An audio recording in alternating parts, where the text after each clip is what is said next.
क्या आपको पता है कि एनटीए वीजीसी नेट दिसंबर 2025 का रिजल्ट फिर दोबारा आने वाली है? नहीं पता है तो ये पूरा वीडियो आप देखिए, तब जाकर आपको समझ में आएगा।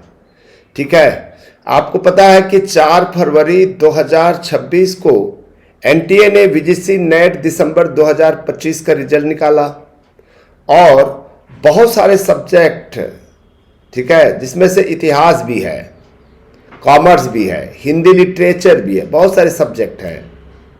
ठीक है, जिसमें जो फाइनल आंसर की दिया, फाइनल आंसर की दिया, और जब स्टूडेंट्स मिलान किए तो पता चला कि फाइनल आंसर की ही गलत है।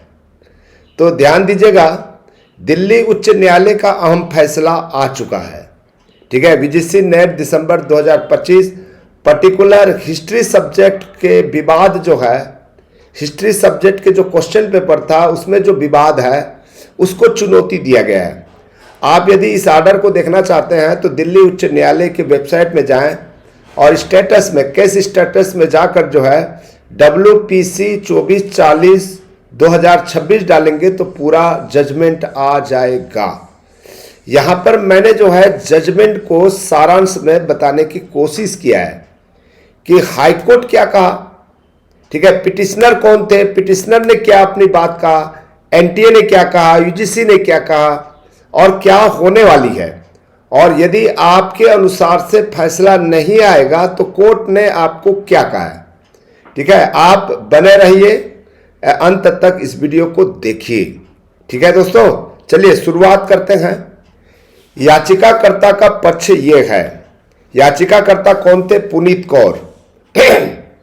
और किसके विरुद्ध में केस लगाया है? वीजीसी और एनटीए को है। और इस याचिकाकर्ता के द्वारा केवल विषय हिस्ट्री को, सब्जेक्ट कोड 6, जिसमें मांग है जो आंसर की दिया हुआ है, जो फाइनल आंसर की दिया हुआ है उसमें सुधार करना है और पुनर्मूल्यांकन किया जाना है। ठीक है, ये याचिकाकर्ता यानी कि पिटिशनर का डिमांड है।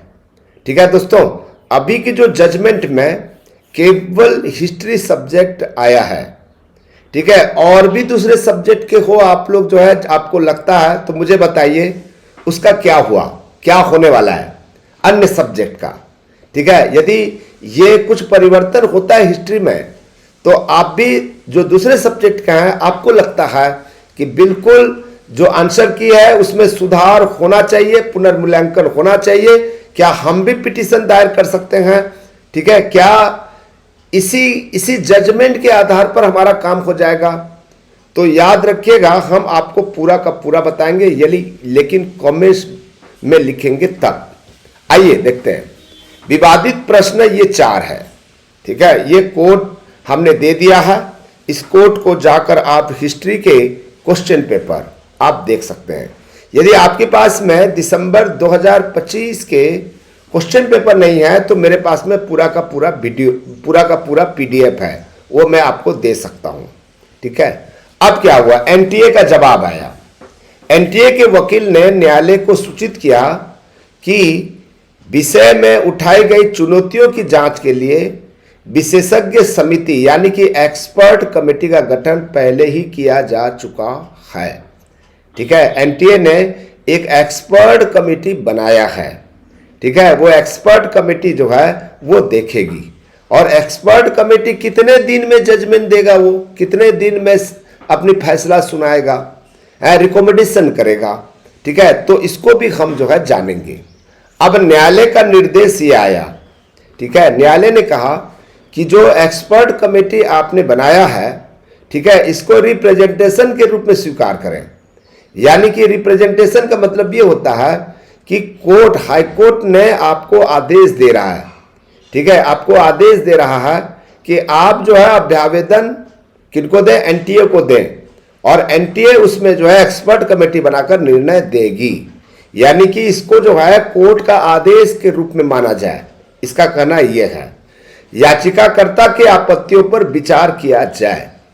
ठीक है, और समिति को स्पीकिंग ऑर्डर पारित करना होगा। स्पीकिंग ऑर्डर का मतलब जो हमने रिप्रेजेंटेशन दिया हुआ है, रिप्रेजेंटेशन जो करने के लिए कहा है उसमें जो 4 क्वेश्चन का जो आपत्ति है वो सही है या गलत है, आपको लिखित में बताना पड़ेगा। ठीक है, अब देखिएगा, तो कोर्ट ने कहा कि ये जो जजमेंट हम दे रहे हैं वो 20 फरवरी 2026 को दे रहे हैं। तो उन्होंने कहा कि 4 सप्ताह का हम समय दे रहे हैं, केवल 4 सप्ताह।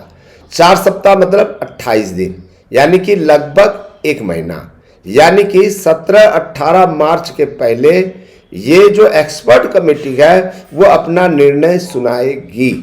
ठीक है, न्यायालय का आदेश 4 सप्ताह के भीतर दिया जाना है।